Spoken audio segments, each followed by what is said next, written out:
Hello students, here our next lecture of class 10 subject biology and today's our topic is human brain. तो human brain इससे पहले कि हम start करें हमने लास्ट लेक्चर में रिफ्लेक्सेस के बारे में पढ़ा था या reflex action and reflex arc के बारे में हमने पढ़ा था। हमने उसमें पढ़ा था दो टाइप के होते हैं और स्पाइनल नर्वस टिश्यू या न्यूरॉन के बारे में हमने पढ़ा लास्ट के लेक्चर्स में हमने। और इसमें रिफ्लेक्सेस में हमने पढ़ा कि there are two types of reflexes, spinal reflexes and cerebral reflexes. Spinal reflexes को कंट्रोल करता है स्पाइनल कॉर्ड, सेरेब्रल को ब्रेन करता है। कैसे कौन काम करता है हमने सब पढ़ लिया था, कौन कौन सा ऑर्गन कब आता है, ये सारी चीज़ें हमने इसमें पढ़ ली थी। ठीक है, क्लियर कर लिया था। तो आज हमारा नया टॉपिक है ह्यूमन ब्रेन। अब हम पढ़ेंगे अपने ब्रेन के बारे में, जिस ब्रेन से हम इतनी सारी चीज़ें सोचते हैं, जिस ब्रेन से हम इतने सारे काम करते हैं। तो अब उसके बारे में पढ़ने का टाइम आ गया है। ठीक है, ह्यूमन ब्रेन की हम बात करेंगे और ये आपके ह्यूमन ब्रेन का डायग्राम आपके एनसीईआरटी में बहुत अच्छे से दिया गया है, बहुत अच्छे से डिफाइन इसे किया गया है। तो इसके साथ साथ हम यहाँ पे पढ़ेंगे, बुक में डायग्राम देखते हुए हम ह्यूमन ब्रेन के बारे में पढ़ेंगे। तो चलिए थोड़ा सा ब्रेन के बारे में जानते हैं। ठीक है, ब्रेन होता क्या है? ब्रेन ना, ह्यूमन ब्रेन जो होता है हाईएस्ट कोऑर्डिनेटिंग सेंटर होता है हमारी बॉडी का। तो मैं थोड़ा सा आपको, हमने लास्ट लेक्चर में भी इसके बारे में पढ़ा है, लेकिन थोड़ा सा और इसको एक बार देखते हैं, डायग्राम देखते हैं इसका।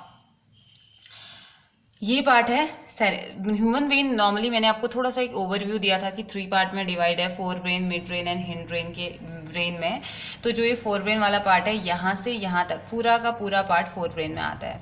और ये पार्ट हमारा आता है पोन्स, मेडुला और सेरिबेलम। अच्छा, दो चीज़ें हैं यहाँ पे, सेरिब्रम एंड सेरिबेलम। ठीक है, ये दोनों ही अलग अलग हैं, बच्चे इसमें कन्फ्यूज हो जाते हैं। तो अभी इनके बारे में, इन दोनों के बीच क्या डिफरेंस है, इन दोनों में क्या डिफरेंस है, हम ये भी पढ़ेंगे। ठीक है, तो जो हिंड ब्रेन होता है वो कंसिस्ट करता है पोन्स, मेडुला एंड सेरिबेलम को। और मिड ब्रेन है, यहाँ पे प्रेजेंट रहता है मिड ब्रेन। इसका क्या काम होता है हम पढ़ेंगे। इसके ठीक नीचे स्पाइनल कॉर्ड जुड़ी हुई रहती है, फिर नीचे की तरफ ये जाएगी। तो ये तो रहा हमारा ह्यूमन ब्रेन। ठीक है, जो कि एक क्रेनियम कैविटी जो होती है, एक बॉक्स लाइक स्ट्रक्चर होता है। इसमें ये क्लोज रहता है, इसमें ये बंद रहता है, जिसका मेन काम है प्रोटेक्शन का। ठीक है, प्रोटेक्ट करता है। बाहर से अगर शॉक वगैरह लग गया या बाहर से अगर लग जा रही है तो उसको प्रोटेक्ट करने का काम किसका होता है? हमारे स्कल का। ठीक है, या क्रेनियम कैविटी का। So now let's start our topic. तो brain is the highest coordinating centre of our body. ठीक है, अगर हम बोलें, जब हम नोट्स बना रहे होंगे तो स्टार्टिंग आप यहीं से करेंगे कि brain is the highest coordinating centre of our body. हमारी बॉडी का हाईएस्ट कोऑर्डिनेटिंग सेंटर जो है वो ब्रेन है। ये कहाँ प्रेजेंट रहता है? स्कल के अंदर। ये स्कल है, स्कल के अंदर प्रेजेंट है ना, स्कल के अंदर ये प्रेजेंट रहता है। It is protected by bony box in the skull called cranium और क्रेनियल कैविटी। तो ये कहाँ प्रेजेंट रहता है? ये प्रोटेक्ट किससे रहता है? बोनी बॉक्स में, जिसे कि हम स्कल कहते हैं या क्रेनियम और क्रेनियल कैविटी भी हम कहते हैं। ठीक है, तो अब इसकी थोड़ा बहुत मॉर्फोलॉजी। सबसे पहले आप ब्रेन को क्या करेंगे ना, सबसे पहले आप यहाँ पे ब्रेन को डिफाइन करेंगे। नोट्स जब भी आप किसी भी चीज का नोट्स बना रहे होते हैं तो सबसे पहले हम डिफाइन करते हैं उसे। तो सबसे पहले ब्रेन को डिफाइन करेंगे। Brain is the highest coordinating center, highest coordinating center, ठीक है, ऑफ आवर बॉडी।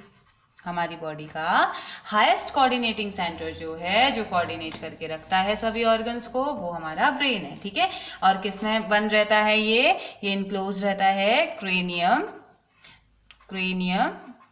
कैविटी में ये बंद रहता है। ठीक है, तो आपको अपने हिसाब से लिखना है, मैं आपको बता देती हूँ।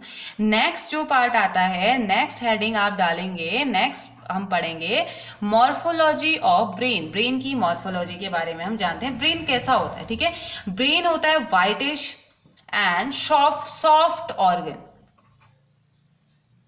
व्हाइटिश एंड सॉफ्ट, बहुत ज्यादा सॉफ्ट होता है। इसीलिए इसके प्रोटेक्शन के लिए ना एक हार्ड बोनी कवरिंग की जरूरत होती है, जिसे क्रेनियन कैविटी कहा जाता है। ठीक है, व्हाइटिश होता है, सॉफ्ट होता है, और इसका जो वेट होता है ना 1.3 से 1.4 kg के आसपास ये होता है। ठीक है, 3 to 1.4 kg के आसपास हमारे ब्रेन का वेट होता है।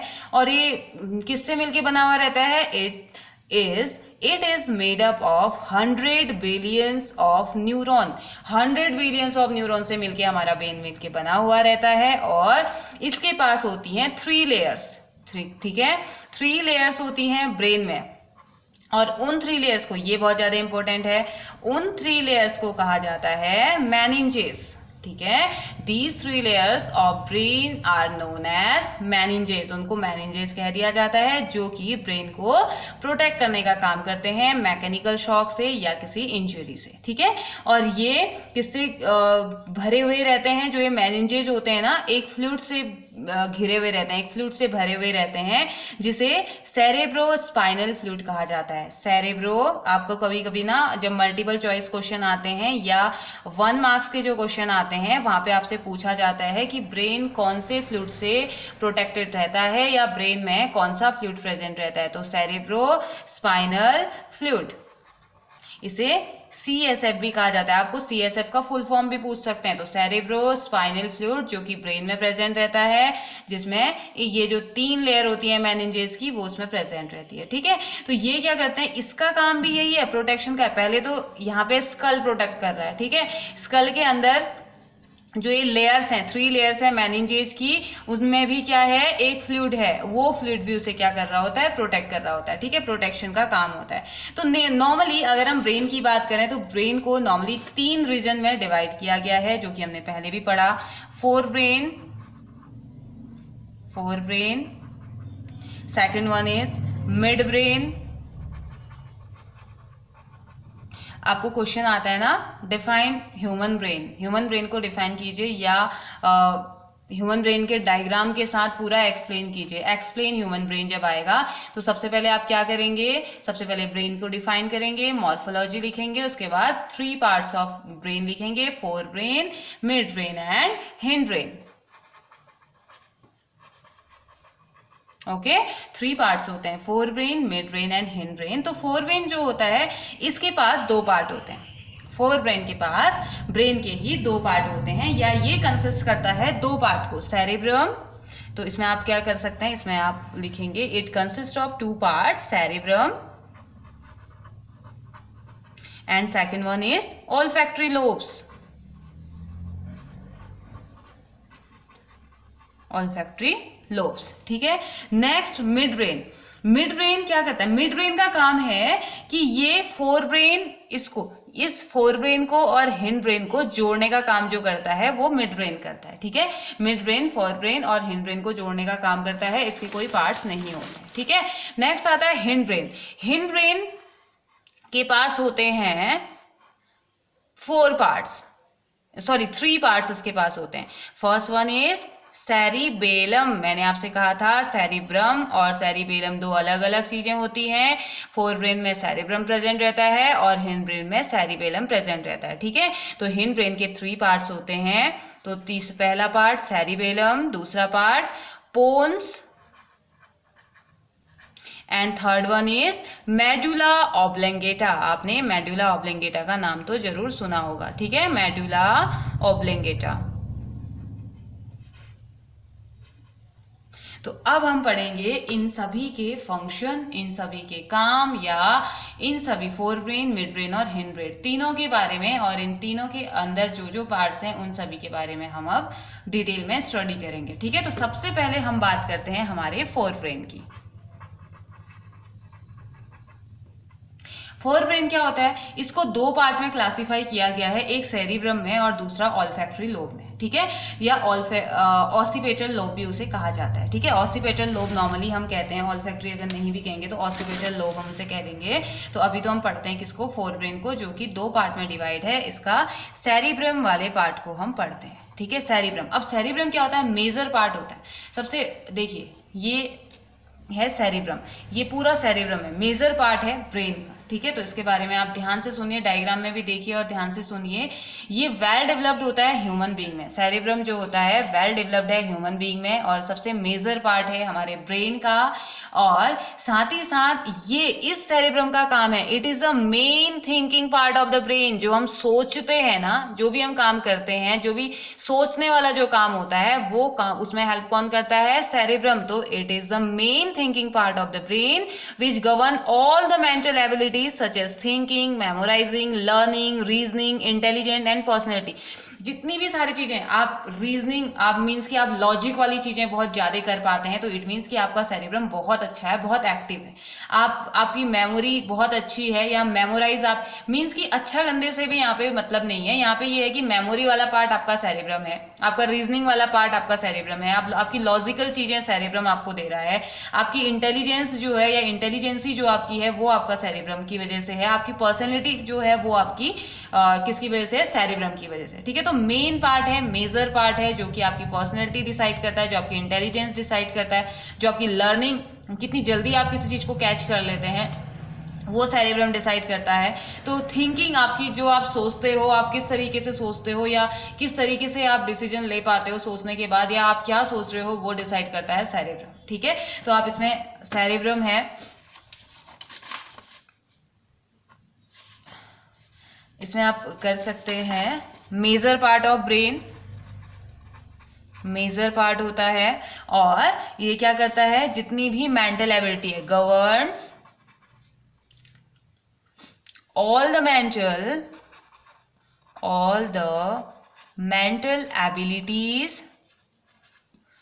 mental abilities such as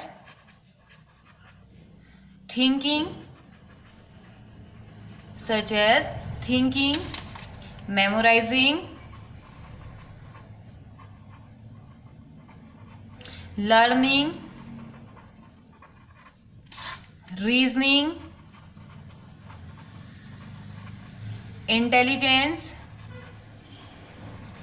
intelligence and personality. ठीक है, तो ये काम किसका है, पूरे के पूरे सेरेब्रम का। ठीक है, it is also called seat of intelligent, इसे सीट ऑफ इंटेलिजेंस भी कहा जाता है। किसे, सेरेब्रम को। सेरेब्रम को क्या कहा जाता है, सीट ऑफ इंटेलिजेंसी या इंटेलिजेंस। आपको पता था, आज तक पढ़ा था आपने अपने ब्रेन के बारे में ऐसे। सेरेब्रम भी एक पार्ट है जो कि सीट ऑफ इंटेलिजेंसी होता है, जो कि हम जो सोचते हैं, जो सीखते हैं, जो हमारी लॉजिकल चीजें हैं, जो हमारी पर्सनैलिटी है, वो सेरेब्रम की वजह से होती है। ठीक है, तो नाउ नेक्स्ट, अब देखो ये अलग अलग इसमें क्या होते हैं। अब ये सीट ऑफ इंटेलिजेंट है और ये डिवाइड रहता है अलग अलग लोब्स में। ठीक है, इसके अलग अलग लोब प्रेजेंट रहते हैं, इसके जिनके जो स्पेसिफिक फंक्शन इनके होते हैं, तो किसके, सेरेब्रम के। ठीक है, सेरेब्रम के ही अलग अलग लोब्स प्रेजेंट रहते हैं। तो इसमें क्या लिखेंगे, different lobes of cerebrum are, अलग अलग लोब्स प्रेजेंट रहते हैं। तो फर्स्ट लोब कौन सा है, ऑसिपिटल लोब। ठीक है, फर्स्ट लोब है ऑसिपिटल लोब। फर्स्ट लोब को कहा जाता है OCCIPITAL, ऑसिपिटल लोब। तो ये वो रीजन होता है जहां पे विजुअल रिसेप्शन होता है, यानी कि साइट को देखने वाला जो होता है, विजुअल रिसेप्शन का साइट ये होता है। ठीक है, ऑसिपिटल मीन्स देखने के लिए। ठीक है, और दूसरा नॉर्मली विजुअल। सेकंड जो लोब है टेम्पोरल लोब, इसे कहा जाता है टेम्पोरल लोब। जो टेम्पोरल लोब प्रेजेंट रहता है सेरेब्रम में, वो नॉर्मली ऑडिटरी रिसेप्शन के लिए होता है। ऑडिटरी मीन्स सुनना, यानी कि हेयरिंग का काम इसका है। ठीक है, थर्ड आता है फ्रंटल लोब। इसका काम है जितनी भी मस्कुलर एक्टिविटीज हैं उन्हें करना। ठीक है, ये रीजन होता है मस्कुलर एक्टिविटी का। ठीक है, मस्कुलर एक्टिविटीज का। ठीक है, फिर आता है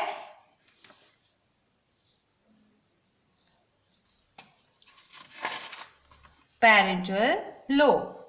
fourth one is PARIENTAL, parental lobe. इसका काम है, ये रीजन होता है टच, स्मेल, टेम्परेचर और जितने भी कॉन्शियस एसोसिएशन होते हैं उनके लिए होता है। नॉर्मली किस चीज के लिए होता है? Touch, smell and temperature related जितने भी इश्यूज होते हैं या जितने भी रीजंस होते हैं वो सब हमारे सेरेब्रम में प्रेजेंट रहते हैं। There are 4 lobes in the cerebrum. First one is occipital, second one is temporal, third one is frontal and fourth one is parental lobe.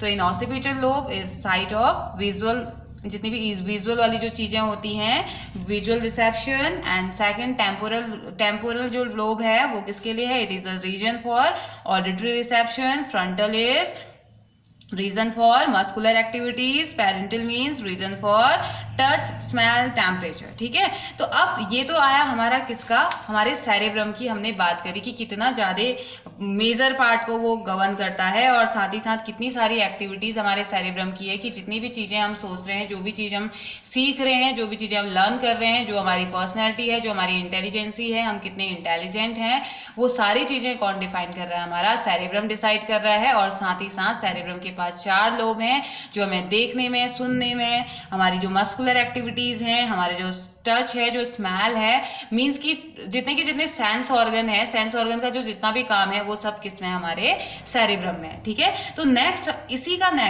Next means fore brain का ही next part कौन सा है हमारा? Fore brain का next part है olfactory lobe. ठीक है, तो अब हम बात करते हैं ऑल्फैक्टरी लोब की, क्योंकि यहाँ पे हमने स्मेल की बात नहीं करी ना, हमने सिर्फ 4 लोब की बात करी और स्मेल की बात करी थी, हालांकि पेरेंटल लोब में बात करी थी। और इसी स्मेल से रिलेटेड हमारा दूसरा कौन सा होता है? ऑल्फैक्टरी लोब, जिससे जो कि नॉर्मली सेंटर ऑफ स्मेल होता है. ठीक है, इसमें स्मेल तो होता है, इसमें भी होता है, पेरेंटल में भी होता है, लेकिन ज्यादा जो पार्ट कंसिस्ट करता है वो ऑल्फैक्टरी में. और वैसे भी ऑल्फैक्टरी ऑर्गन हमारे पास है ना. ऑल्फैक्टरी ऑर्गन के लिए जब आपसे क्वेश्चन, कभी कभी आपसे ना क्वेश्चन पूछा जाता है कि व्हाट इज ऑल्फैक्टरी लोब, तो ऑल्फैक्टरी लोब क्या होता है या कौन सा बॉडी का पार्ट आपका ऑल्फैक्टरी लोब के नेम से जाना जाता है? क्योंकि बाकी जो पार्ट्स होते हैं ना वो नॉर्मली उसी नेम से, जैसे आपसे हेयरिंग के लिए पूछा जाएगा तो हेयरिंग के लिए ऑडिटरी बोल दिया जाएगा, तो ऑडिट से हमें डायरेक्ट दिमाग में आ जाता है कि हाँ सुनने के लिए है तो कान की बात कर रहे हैं. और जैसे देखने के लिए फोटो आपसे बोल दिया जाएगा या विजुअल आपसे बोल दिया जाएगा तो आपको डायरेक्ट दिमाग में आ जाएगा कि हाँ ये तो आईज हैं. लेकिन ऑल्फैक्टरी थोड़ा सा कंफ्यूजन क्रिएट करता है, तो ऑल्फैक्टरी नॉर्मली स्मेल के लिए होता है. तो अब हम पढ़ेंगे दूसरा क्या? Olfactory lobe. ठीक है, नेक्स्ट जो पार्ट है हमारा फोर ब्रेन का, ये फोर ब्रेन था. फोर ब्रेन का फर्स्ट पार्ट सेरेब्रम पढ़ा और सेकंड पार्ट अब हम क्या पढ़ने वाले हैं? Olfactory lobe. तो ऑल्फैक्टरी लोब कहाँ प्रेजेंट रहता है? ये प्रेजेंट रहता है bottom side of the fore brain. Fore brain के बॉटम साइड में, ये नीचे वाले साइड में ये प्रेजेंट रहता है और ये सेंटर होता है स्मेल का. ठीक है, not very well developed in human being. Human being में बहुत अच्छे से नहीं डेवलप रहता है, लेकिन सेंटर होता है स्मेल का. ठीक है, और ऑल्फैक्टरी लोब रिसीव करते हैं इंफॉर्मेशन को. जितने भी ऑल्फैक्टरी रिसेप्टर्स प्रेजेंट रहते हैं ना नोज में, उनकी जो इन्फॉर्मेशन आती है उनको एक्सेप्ट करता है और फिर ट्रांसफर कर देता है sense of smell to brain. Brain को स्मेल की सेंस कराने के लिए ये इसका काम होता है. ऑल्फैक्टरी लोब का जो नॉर्मल काम है वो ये है कि जितना भी आपको सेंस आया, जितना भी स्मेल का इसको सेंस आएगा, ये जल्दी से एक्सेप्ट करके ब्रेन को भेज देगा. फिर ब्रेन हमें बताएगा कि अरे आपको स्मेल आएगी, अब आपको सूंघ रहे हैं, आपके आसपास कुछ ऐसी चीजें जिससे कि स्मेल आती है तो वो आप सूंघ सकते हैं. ठीक है, तो ये बताता है हमें. तो फर्स्ट पार्ट हमारा कंप्लीट हो गया. फोर ब्रेन 2 पार्ट हमने इससे पढ़े. सेरेब्रम जो कि मेजर पार्ट है और दूसरा पार्ट हमने पढ़ लिया ऑल्फैक्टरी लोब. ठीक है, अब हम दूसरे पार्ट की तरफ अपना आगे बढ़ रहे हैं और दूसरा पार्ट क्या है हमारा? Mid brain. ठीक है, अब हम बात करते हैं मिड ब्रेन की. हमारा मिड ब्रेन कैसा होता है या मिड ब्रेन का काम क्या होता है? तो मिड ब्रेन एक बार डायग्राम में हम देख लेते हैं. ये वाला जो पोर्शन होता है ये मिड ब्रेन का पोर्शन है. मिड ब्रेन कनेक्ट करता है फोर ब्रेन और हिंड ब्रेन को. देखो कनेक्ट कर रहा है ना, ये ऊपर वाला पार्ट फोर ब्रेन है, नीचे वाला पार्ट हिंड ब्रेन है, तो बीच में मिड ब्रेन है, तो ये दोनों को क्या कर रहा है? कनेक्ट कर रहा है. ठीक है, तो एक कनेक्टिंग लिंक हम कह सकते हैं मिड ब्रेन का और फोरब्रेन को जोड़ता है, और मिड ब्रेन कंट्रोल करता है रिफ्लेक्स मूवमेंट को। मिड ब्रेन का काम है कि ये कंट्रोल करेगा रिफ्लेक्स मूवमेंट को, किसके, नेक का और ट्रंक का। ठीक है, जब भी विजुअल और ऑडिटरी स्टिमुली आएगा तो नेक और ट्रंक का जो रिफ्लेक्स एक्शन होगा उसे कंट्रोल करने का काम किसका होता है, हमारे मिड ब्रेन का होता है। मिड ब्रेन ये काम करता है, और साथ ही साथ आई मसल में जो रिफ्लेक्स एक्शंस होते हैं या रिफ्लेक्स मूवमेंट जो होते हैं आई हमारी आंख की मसल में, उनको भी ये कंट्रोल करता है। ठीक है, मिड ब्रेन नॉर्मली कनेक्ट करता है किसको, connect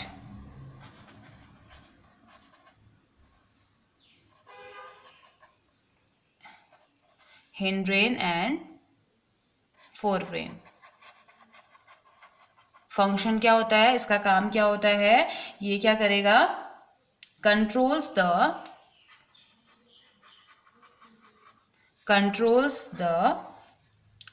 reflex movement of neck and trunk। ठीक है, नॉर्मली इसका काम कंट्रोल करने का होता है रिफ्लेक्स मूवमेंट, और साथ ही साथ जो आई मसल्स के जो रिफ्लेक्स एक्शन है उनको भी ये कंट्रोल करता है। तो हमारे मिड ब्रेन का काम ये है, कंट्रोल करने का काम। ठीक है, उसके बाद थर्ड पार्ट जो है हमारे ब्रेन का, वो थर्ड पार्ट क्या है, हिंड ब्रेन।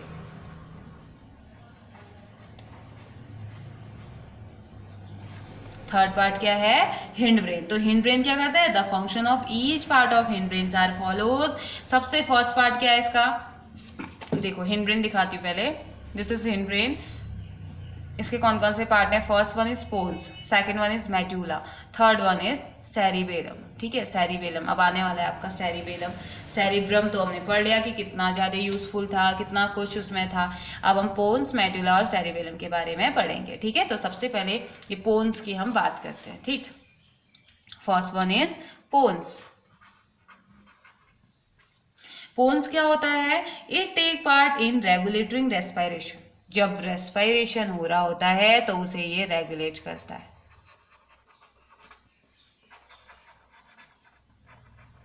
ओके, रेस्पिरेशन तो हम पढ़ के आ चुके हैं और बहुत अच्छे से हम पढ़ के आए हुए हैं रेस्पिरेशन को। तो ये क्या करता है, रेस्पिरेशन को कंट्रोल, या रेस्पिरेशन जब होता है तो उस टाइम पे ये पार्ट लेता है ताकि हमें एनर्जी मिल सके। ठीक है, दूसरा आता है सेरिबेलम। यस, अब हम पढ़ते हैं सेरिबेलम के बारे में, और इन दोनों में बहुत ज़्यादा कंफ्यूजन होता है, सेरिब्रम और सेरिबेलम में। तो सेरिबेलम हिंड ब्रेन का पार्ट है और वो फोर ब्रेन का, सेरिब्रम फोर ब्रेन का पार्ट है। ठीक है, तो अब हम पढ़ते हैं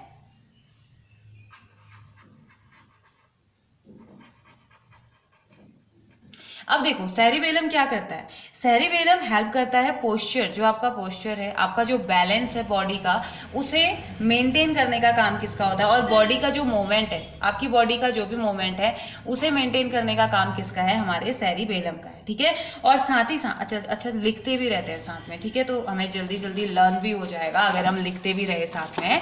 तो ये क्या होगा, ये क्या करता है, maintaining posture and balance, posture, balance and body movement। एक काम तो इसका ये हो गया, ये क्या कर रहा है, हमारे पोस्चर को, हमारे बैलेंस को और हमारे बॉडी मूवमेंट को मेंटेन कर रहा है। साथ ही साथ ये हमें एक्यूरेट मूवमेंट देता है, ये हेल्प करता है कि हमें एक्यूरेट मूवमेंट मिले। ठीक है, help us to make more accurate movement। अगर हम ऐसे गिर रहे हैं या कुछ ऐसे हो रहा है तो ये एक्यूरेट मूवमेंट हमें देने में हेल्प करता है। ठीक है, नेक्स्ट जो सेरिबेलम होता है वो कोऑर्डिनेट करता है स्मूथ बॉडी मूवमेंट को। बहुत स्मूथ जो बॉडी मूवमेंट होते हैं ना, उनमें भी ये हेल्प करता है। तो smooth body movement like walking, pick up a pencil आप पकड़ रहे हैं या बहुत धीरे धीरे आप चल रहे हैं, तो स्मूथ बॉडी मूवमेंट में भी ये हेल्प करता है, जैसे कि वॉकिंग, पिकअप पेंसिल एक्सेट्रा। ठीक है, इन सब में भी ये क्या करता है, हेल्प करता है। तो सेरिब्रम तो बहुत बड़ा पार्ट था, उसने इंटेलिजेंस वगैरह जितनी सारी चीज़ें थी सब कवर कर ली।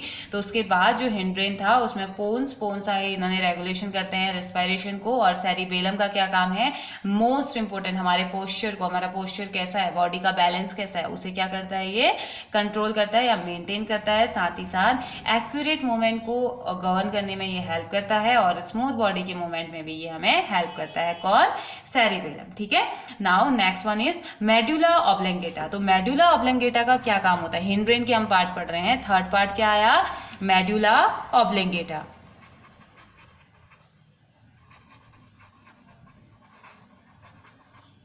तो मेडुला ऑब्लंगेटा ये कंट्रोल करता है हमारे इनवॉलेंट्री एक्शन को। इट कंट्रोल्स इनवॉलेंट्री एक्शंस, जैसे हार्ट बीट को कंट्रोल करने का काम, मतलब कि रेगुलेट रहती है ना, हमेशा हार्ट बीट चलते रहती है, तो इसका काम है। और साथ ही साथ पेरिस्टाल्टिक मोमेंट जो होता है डाइजेशन के टाइम पे, पेरिस्टालिसिस मोमेंट, ब्लड प्रेशर, उसको ये क्या करता है, जितने भी इनवॉलेंट्री एक्शंस हैं उनको कंट्रोल करने का काम किसका है, मेडुला ऑब्लंगेटा का। साथ ही साथ ये जो रिफ्लेक्सेस होते हैं, जैसे कि वोमिटिंग हो गई, स्नीजिंग है, सलाइवेशन है, कफिंग है, उनको भी क्या करता है, ये कंट्रोल करता है। ठीक है, तो सारे जितने भी रिफ्लेक्स एक्शंस हैं उन्हें कंट्रोल करने का काम मेडुला ऑब्लंगेटा का है। हमारी बॉडी को पोस्चर देना, बैलेंस देना, ये हमारे सेरिबेलम का काम है। और पोन्स का काम है रेगुलेट करना रेस्पिरेशन को। मिड ब्रेन का काम है हिंड ब्रेन और फोर ब्रेन को कनेक्ट करके रखना। और रिफ्लेक्स मूवमेंट जो होते हैं नेक और इस रीजन के, हमारे आई रीजन के, उनको क्या करता है, ये कंट्रोल करता है। ठीक है, और हमारा जो फोर ब्रेन था उसमें सेरिब्रम और ऑल्फैक्टरी लोब हमने पढ़े। सेरिब्रम के फिर 4 पार्ट्स अलग अलग हमने पढ़े थे। सेरिब्रम सारी चीज़ों को गवर्न करता है, हमारे लर्निंग, रीजनिंग, इंटेलिजेंस वाली जितनी भी चीज़ें हैं वो सेरिब्रम का काम है। और अलग अलग लोब इसमें प्रेजेंट है, जो कभी देखने के लिए, सुनने के लिए रिसेप्टर हैं, किसी में मस्कुलर है, टच है, स्मेल है, हमने ये सारी चीज़ें इसमें पढ़ी। ठीक है, तो यहाँ पे हमारा ब्रेन हो गया कंप्लीट। ठीक है, तो ब्रेन के बाद जो हमारा नेक्स्ट टॉपिक आता है वो आता है स्पाइनल कॉर्ड। अब हम पढ़ते हैं हमारे स्पाइनल कॉर्ड के बारे में। आई होप कि समझ में आपको आ गया है। ब्रेन इतना टफ नहीं है, बहुत अच्छा सा टॉपिक हमारा था। तो अब हम पढ़ेंगे स्पाइनल कॉर्ड के बारे में। स्पाइनल कॉर्ड एक सिलेंड्रिकल शेप का स्ट्रक्चर होता है। ठीक है, स्पाइनल कॉर्ड की अगर हम बात करते हैं तो देखिए थोड़ा सा स्पाइनल कॉर्ड यहाँ पे को दिया गया है आपको। तो ये क्या होता है, एक सिलेंड्रिकल शेप का स्ट्रक्चर होता है। ये मेडुला ऑब्लंगेटा से कनेक्टेड रहता है, दिख रहा है ना, मेडुला ऑब्लंगेटा से कनेक्टेड है ना, कनेक्टेड रहता है एंड एक्सटेंड डाउनवर्ड, उसके बाद नीचे की तरफ ये आता है। ठीक है, और साथ ही साथ ये प्रोटेक्ट करता है एक बोनी केज, जिसे कि वर्टिबल कॉलम कहा जाता है। ठीक है, ये it is protected by a bony case. यहाँ पे कोई बोन के एक केस टाइप की होती है बोन्स की, उन्हें क्या कहा जाता है, वर्टिबल कॉलम कहा जाता है। उसमें हमारा जो स्पाइनल कॉर्ड है वो प्रोटेक्टेड रहता है, उसमें प्रोटेक्ट किया जाता है हमारे स्पाइनल कॉर्ड को। और ये सराउंडेड रहता है मेम्ब्रेन से, और उन मेम्ब्रेन्स को क्या कह दिया जाता है, मेनिंजेस। ठीक है, इन मेम्ब्रेन्स को भी मेनिंजेस कह दिया जाता है। और most important thing, there are 31 pair of nerves arise from spinal cord. Spinal cord से 31 पेयर्स जो होते हैं नर्व्स के, वो अराइज होती हैं। ठीक है, तो स्पाइनल कॉर्ड क्या होता है, स्पाइनल कॉर्ड हमारा सिलेंड्रिकल शेप का स्ट्रक्चर होता है, सिलेंड्रिकल होता है। और ये मेडुला ऑब्लंगेटा से अराइज होता है, या मेडुला ऑब्लंगेटा वाले पार्ट से शुरू होता है एंड एक्सटेंड डाउनवर्ड। प्रोटेक्ट किससे रहता है, protected by vertebral column, vertebral column से प्रोटेक्टेड रहता है। और मेम्ब्रेन्स इसमें होती हैं जिनको हम मेनिंजेस बोलते हैं। और 31 pairs of nerves arise from spinal arise from spinal cord, ठीक है। तो 31 पेयर जो होती है इससे निकला। अब फंक्शन क्या होता है फिर, there are 2 important function perform by spinal cord, 2 main function होते हैं स्पाइनल कॉर्ड के। फर्स्ट तो ये कि जो स्पाइनल कॉर्ड है एक सेंट्रल कॉर्ड की तरह काम करती है रिफ्लेक्स एक्शन के लिए, सेंट्रल कॉर्ड रिफ्लेक्स एक्शन की तरह काम करती है। इसका मतलब कि ये हेल्प करती है जो भी वर्क लोड हो रहा है ना ब्रेन में, इतनी सारी, क्योंकि हम इतनी सारी, अभी भी मैं बोल रही हूँ, मेरा बोला हुआ तो मुझे सुनाई दे रहा है, साथ ही साथ मैं लिख रही हूँ, मैं बोल रही हूँ, मैं लिख रही हूँ, मेरे अगल बगल मैं देख भी रही हूँ, मैं सुन भी रही हूँ, अगल बगल से जो आवाज़ें जा रही है सेम वैसा ही मैं बोल रही हूँ। आप मुझे बोलते हुए सुन पा रहे हैं, आप मुझे लिखते हुए देख पा रहे हैं, आपके आसपास जो आवाज़ हो रही है आप वो भी सुन पा रहे हो, आप पढ़ भी पा रहे हो, आप मेमोराइज कर पा रहे हो, आप सुन रहे हो कि हाँ ये कहा गया है, अच्छा हिंड ब्रेन ये होता है, मिड ब्रेन ये होता है, स्पाइनल कॉर्ड ये होता है। तो कितना लोड है ना ब्रेन पे, तो ये क्या करता है, उस लोड को कम करने का काम करता है। कौन, स्पाइनल कॉर्ड, ठीक है। फर्स्ट काम ये हो गया, ठीक है। एक सेंटर कॉर्ड रिफ्लेक्स एक्शन की तरह ये बिहेव करता है। इसका मतलब ये कि ये हेल्प करता है reducing the workload for brain के लिए जो वर्कलोड है उसे कम करने का काम ये करता है। दूसरा, ये कंडक्ट करता है सेंसरी और मोटर इंपल्स को टू एंड फ्रॉम ब्रेन की तरफ भी ले जाता है और ब्रेन से वापस भी लाने का काम इसी का होता है। किसका, हमारे स्पाइनल कॉर्ड का, ठीक है। तो 2 मेन काम है, एक तो है वर्कलोड कम करना, दूसरा सेंसरी और मोटर इंपल्स को ट्रैवल करवाना, ठीक है। 2 काम इसके मेन काम होते हैं। तो ये हमारे स्पाइनल कॉर्ड का काम था, यानी कि सिलेंड्रिकल होता है और मेडुला ऑब्लिंगेटा सिलेंड्रिकल कॉर्ड होता है और डाउनवर्ड मेडुला ऑब्लिंगेटा से नीचे की तरफ ये फैला हुआ रहता है। तो कुछ इस तरीके से नॉर्मल सा एक स्ट्रक्चर इस तरीके से आपको देखने को मिलेगा स्पाइनल कॉर्ड का, ठीक है। यहाँ से जुड़ा हुआ रहता है, ब्रेन से जुड़ा हुआ रहता है, इसे हम स्पाइनल कॉर्ड बोल देंगे। यहाँ पे वर्टिबल कॉलम से घिरा हुआ रहता है, सिंपल सा एक स्ट्रक्चर इसका होता है, ठीक है। तो ये तो हमने पढ़ा स्पाइनल कॉर्ड के बारे में, हमने ब्रेन और स्पाइनल कॉर्ड 2 टॉपिक हमने पढ़ लिए। इसमें चलिए एक चीज और देखते हैं, सेरेब्रम और सेरिबेलम में मैं आपको डिफरेंस बताना चाहूंगी, अगर आप चाहें तो आप नोट भी करते रहिए साथ में। तो सेरेब्रम क्या होता है, सेरेब्रम एक पार्ट है फोर ब्रेन का, जबकि सेरिबेलम पार्ट है हिंड ब्रेन का। First difference. Second difference, it is largest, देखो इसमें देखते रहिएगा और उसके बाद नोट भी करते रहिएगा, ठीक है।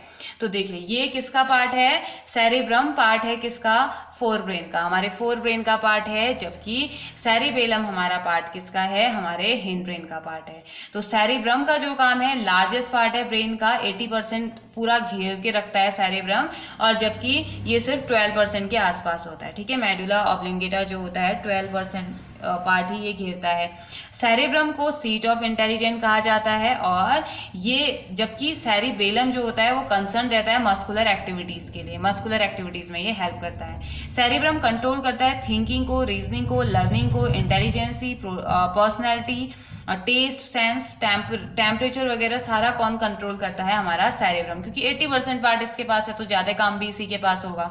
और दूसरा जो सेरिबेलम है वो मेंटेन करता है बॉडी के पोस्चर को, हमारे इक्विलिब्रियम को मेंटेन करता है, और ऑल्सो रिस्पॉन्सिबल होता है किसके लिए, एक्यूरेट बॉडी मूवमेंट के लिए, ठीक है। तो ये हमारे कुछ डिफरेंसेस थे जो कि हमने किसके पढ़े, सेरेब्रम और सेरिबेलम के, क्योंकि बोलने में या दिखने में सेम ही लगता है ये। तो उसके बाद ये देखिए यहाँ पे ना आपका, जब हमने ब्रेन पढ़ लिया, ब्रेन पढ़ने के बाद आपको एक क्वेश्चन यहाँ पे को है कि how does the nervous tissue cause action. तो ये हम पढ़ चुके हैं, न्यूरॉन में हमने ये पढ़ लिया, ठीक है। कैसे डेंड्राइट से कैसे इंफॉर्मेशन जाती है एक्सोन, सेल बॉडी में, सेल बॉडी से एक्सोन में, एक्सोन से एंड नोव में, तो ये सब हमने पढ़ लिया, ठीक है। अच्छा, जब हम ये पढ़ रहे हैं ना, इसमें ये क्वेश्चन तो आई थिंक कि आप लोग इजीली कर लेने वाले हो। What is the difference between reflex action and walking, reflex action और वॉकिंग में क्या डिफरेंस है, ये तो बहुत इजी है। What happen at the synapse between two neuron, दो न्यूरॉन के बीच में जो सिनेप्स है उसका क्या काम है, हमने बहुत अच्छे से पढ़ा है, कैसे ट्रांसफर हो रहा है, कैसे क्या हो रहा है, ठीक है। अब देखिए यहाँ पे ये अभी हमने पढ़ा है, which part of the brain maintain posture and equilibrium of the body, one word में आपने लिखना है सेरिबेलम, ठीक है। दूसरा, अब देखो मेन मैं ये क्वेश्चन आपको बताना चाह रही थी, how do we detect the smell of an agarbatti, या जो इंसेंस स्टिक होती है उसकी कैसे, मतलब अगरबत्ती की स्मेल हमें कैसे आती है। अब आप केमिस्ट्री में होते हैं ना, तो इसका आंसर आप कुछ और पढ़ते हैं, ठीक है। गैसेस ट्रैवल करते रहती हैं, या जो भी आप पढ़ते पूरा डिफ्यूजन हो जाता है, या जो भी होता आप यही चीज़ें तो पढ़ते हैं ना, डिफ्यूजन वगैरह ही तो पढ़ते हैं, उसकी वजह से होता है क्योंकि डिफ्यूज हो जाएगा, जो स्मेल आएगी और उसके बाद वो हमें हमारे नाक तक पहुंचेगी और हमें स्मेल आएगी। लेकिन अभी हम अगर हम बायो के बेसिस पे पढ़े, बायोलॉजी के बेसिस पे अगर हम पढ़ेंगे तो इसका आंसर कुछ और हो जाएगा, है ना। हालांकि चीज़ें ऐसा नहीं कि आप केमिस्ट्री में गलत पढ़ रहे हैं या बायो में गलत पढ़ रहे हैं, दोनों चीज़ें सही हैं लेकिन अपने अपने बेसिस पे। अब बस केमिस्ट्री का ज़्यादा सही है, लेकिन बायो में वो स्मेल हमारे नाक तक पहुंचती कैसे है हमने ये पढ़ना है, ठीक है। वहां पे वो स्मेल फैलती कैसे है हम ये पढ़ते हैं ना, वहां हम पढ़ते हैं कि पूरे कमरे में कैसे फैलती है वो स्मेल, पूरे कमरे में कैसे आ जाती है। अगर एक कोने में डालते हैं तो केमिस्ट्री में हमसे पूछा जाता है कि वो पूरे कमरे में कैसे फैल जाती है। अब यहाँ पे ये पूछा जा रहा है कि स्मेल आप डिटेक्ट कैसे करते हो कि ये अगरबत्ती की स्मेल है, ठीक है। तो ये क्या है, जब भी हम अगरबत्ती को जलाते हैं तो इसकी स्मेल प्रोड्यूस होती है, इससे स्मेल आती है। तो ये क्या होता है ना, जैसे ही स्मेल आ रही ना, वैसे ही जो डेंड्रॉन के जो डेंड्राइट्स के जो टिप है ना, सेंसरी न्यूरॉन आता है और टिप्स में से जो रिसीव करता है उस स्मेल को, ठीक है। उसने रिसीव करी स्मेल को सेंसरी ऑर्गन से, और जो सेंसरी न्यूरॉन है जनरेट करेगा एक नर्व इंपल्स को, और ये जो नर्व इंपल्स होगी ये लेके जाएगी कैरी ब्रेन तक, लेके जाएगी ऑल्फैक्टरी लोब तक, और ऑल्फैक्टरी लोब डिटेक्ट करेगा कि अरे ये तो ये वाली स्मेल है, हमें पहले भी मेरे को मिली थी या पहले भी मैंने सेंस कर रखा है इसे। तो जैसे वो डिटेक्ट करता है और उसके बाद एनालाइज करेगा और फिर वापस से इंफॉर्मेशन मोटर न्यूरॉन के थ्रू में भेजेगा कि अच्छा स्मेल कीजिए, ये तो अगरबत्ती की स्मेल है, ठीक है। तो ये है। और what is the role of the brain in reflex action, ये हम पढ़ ही चुके हैं। रिफ्लेक्स एक्शन जो भी किसी भी ऑर्गेनिज्म में, और रिफ्लेक्स एक्शन किस चीज़ के लिए होता है, अपने आप को प्रोटेक्ट करने के लिए, ठीक है। जल्दी से हाथ हटा दिया, हमने प्रोटेक्ट किया खुद को, या हम जलती हुई हॉट प्लेट से हम को फेंक दे रहे हैं या जो भी कर रहे हैं, हम भाग जा रहे हैं किसी जैसे सांप आ गया हम भाग गए, तो क्या है ये सब खुद को प्रोटेक्ट करने के लिए ही तो कर रहे हैं ना, खुद को ही तो प्रोटेक्ट कर रहे हैं। तो जो रिफ्लेक्स एक्शन होते हैं बिना किसी इन्वॉल्वमेंट के ब्रेन के, रिफ्लेक्स एक्शन नॉर्मली बिना इन्वॉल्वमेंट के होते हैं ब्रेन के, लेकिन कुछ इन्फॉर्मेशन ऐसी होती है जो ब्रेन से जाती है, जबकि तब भी कुछ इन्फॉर्मेशन ब्रेन से जारी होती है, ब्रेन स्टोर करता है इन इन्फॉर्मेशन को, या कुछ इन्फॉर्मेशन होती है रिफ्लेक्स एक्शन जो हम करते हैं उनके थ्रू ब्रेन को इन्फॉर्मेशन जाती है, तो ब्रेन क्या करता है उन्हें कंट्रोल करता है और नेक्स्ट टाइम के लिए याद दिलाता है कि लास्ट टाइम तुमने ये किया था तो तुम्हारे साथ ऐसा हुआ था, यानी कि रिकॉल करवाने में इसका रोल होता है, ठीक है। तो आज हमने क्या पढ़ा, आज हमने बहुत अच्छा सा टॉपिक हमने कंप्लीट किया है अपना ह्यूमन ब्रेन, हमने पूरा पढ़ लिया ह्यूमन ब्रेन में क्या क्या होता है, कौन कौन से पार्ट होते हैं, और इन सारे पार्ट्स के बारे में हमने डिटेल में पढ़ लिया। स्पाइनल कॉर्ड हमने पढ़ लिया, कुछ क्वेश्चन आंसर्स हमने कर लिए हैं, तो बहुत अच्छे से हमने ये तैयार कर लिया है। आई होप कि आप लोगों को समझ में आ रहा है, आप लोग पढ़ रहे हैं, आप लोग नोट्स बना रहे हैं। आपको करना कुछ नहीं है, आपने रिवाइज करना है, ठीक है। आपने रिवाइज करना है, नोट्स बनाने हैं, जो जो क्वेश्चन आंसर्स आपको मिल रहे हैं उनको आपने सॉल्व करना है, ठीक है। तो अब हमारा नेक्स्ट लेक्चर जो होगा, नेक्स्ट लेक्चर में हम बात करेंगे कोऑर्डिनेशन इन प्लांट्स, ठीक है। प्लांट्स में कोऑर्डिनेशन कैसे होता है, अभी तक तो एनिमल के कोऑर्डिनेशन की बात करी ना, ह्यूमन बीइंग में कैसे कोऑर्डिनेशन होता है ये हमने पढ़ा, अलग अलग तरीके के कैसे कोऑर्डिनेटिंग सेंटर होता है, ब्रेन है, ये है, वो है, हमने ये सारी चीजें पढ़ी। अब हम बात करेंगे कोऑर्डिनेशन, प्लांट्स में कोऑर्डिनेशन कैसे होता है, प्लांट्स में कौन कोऑर्डिनेशन करता है, जो जो मूवमेंट होते हैं, क्या प्लांट को भी स्टिमुलस मिलता है, क्या प्लांट भी फील करते हैं, कैसे उनकी ग्रोथ होती है, मूवमेंट हम कैसे कहते हैं कि जो प्लांट भी मूव कर रहे हैं, कैसे कह रहे हैं, हम कह रहे हैं कि अपनी ग्रोथ के बेसिस पे वो मूव कर रहे हैं, तो कैसे ऐसा होता होगा। जैसे जब चैप्टर स्टार्ट हुआ था हमने यही पढ़ा था कि हम बोल रहे हैं कि प्लांट क्या करते हैं, ग्रोथ के बेसिस पे मूवमेंट दिखाते हैं, तो कैसे वो दिखाते हैं, ऐसा क्या होता है उसमें, ये हमने पढ़ना है। और साथ ही साथ फिर उसके बाद हम पढ़ेंगे हार्मोन्स, इसमें हम प्लांट हार्मोन की भी बात करेंगे, और कौन कौन से स्टिमुलस के लिए कौन कौन सा रिएक्शन प्लांट्स शो करते हैं, कैसे वो सनलाइट की तरफ झुकते हैं, आखिर ऐसा क्या होता है कि जहाँ सनलाइट होती है उधर ही साइड को उनका वो वहीं झुकते हैं, वहीं उनका मूवमेंट होता है। तो बहुत सारी चीज़ें हैं, कैसे जड़ें फैल जाती हैं, कैसे प्लांट ऊपर की तरफ आ रहा है, तो उसके उस जैसे हम सेंस कर रहे हैं ना, जैसे हम फील करते हैं, हम टच को फील कर रहे हैं, हम स्मेल को फील कर रहे हैं, हम सुन रहे हैं, हम बोल रहे हैं, वैसे बहुत सारी एक्टिविटी हैं प्लांट में जो हमने पढ़नी है, जो कि अलग अलग नेम से जानी जाती है। जैसे कुछ नेम अगर मैं आपको बताऊं तो आप कुछ ग्रोथ हार्मोन्स इसमें होते हैं, आप अलग अलग टाइप के ग्रोथ हार्मोन्स को पढ़ेंगे। प्लांट मूवमेंट जैसे ट्रॉपिक मूवमेंट आप पढ़ेंगे, ट्रॉपिज्म के टाइप पढ़ेंगे, फोटोट्रॉपिज्म आप पढ़ेंगे, आप जियोट्रॉपिज्म पढ़ेंगे, हाइड्रोट्रॉपिज्म पढ़ेंगे, कीमोट्रॉपिज्म इसमें पढ़ेंगे, आप सारी चीज़ों को, थिग्मोट्रॉपिज्म, नेस्ट्रिक मूवमेंट, नेस्ट्रिक मूवमेंट में भी टाइप आप पढ़ेंगे, थिग्मोनेस्ट्री, फोटोनेस्ट्री, ये सारी चीज़ें हमने पढ़नी है और ये सारी चीज़ें हम पढ़ेंगे हमारे नेक्स्ट लेक्चर में। हम करेंगे। और तब तक के लिए आपने क्या करना है, आपने ह्यूमन ब्रेन का डायग्राम सीखना है और इसके नोट्स बनाने हैं, इसके क्वेश्चन आंसर्स सारे कवर कर लेने हैं। ठीक है, तो आज के लिए इतना ही। Have a nice day.